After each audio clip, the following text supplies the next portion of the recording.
सुरुवातीला नागपूरला बरं वाटलं, परंतु नंतर जे ढगात हेलिकॉप्टर शिरलं, इकडं बघतोय ढग तिकडं बघतोय ढग, आणि आमचे देवेंद्र फडणवीस निवांत गप्पा मारत बसले. म्हणलं बघा जरा बाहेर काही दिसत नाही, कुठं झाड दिसेना, कुठं काही दिसेना, जमीन दिसेना, आपण ढगात चाललोय, कुठं चाललोय, काय चाललोय.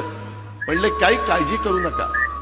माझे आत्तापर्यंत 6 ॲक्सिडेंट झालेले आहेत, आणि मी ज्यावेळेस हेलिकॉप्टरमध्ये विमानात असतो त्यावेळेस ॲक्सिडेंट झाला तरी मला काही होत नाही, त्याच्यावर तुम्हालाही काही होणार नाही. अरे बाबा म्हणलं आता हे काय सांगतोय, एक तर पोटात गोळा आलाय, आज आषाढी एकादशी, सारखं पांडुरंगा पांडुरंगा पांडुरंगा नाव घेत होतं मनात, आणि ह्या महाराजांचं आम्हाला उपदेश चाललेले होते, काही काळजी करू नका. आणि खरोखरीच येईपर्यंत इतके निवांत होते. ते म्हणले मला ह्याचा अनुभव आहे, माझे अनेक ॲक्सिडेंट झालेले आहेत, परंतु माझ्या कुठं नखाला देखील धक्का लागला नाही. अशा पद्धतीनं बापदादाच्या पुण्याईमुळं इथपर्यंत महाराज पोचलेले आहेत. त्यांची पुण्याई निश्चितपणे उपयोगी पडलेली आहे.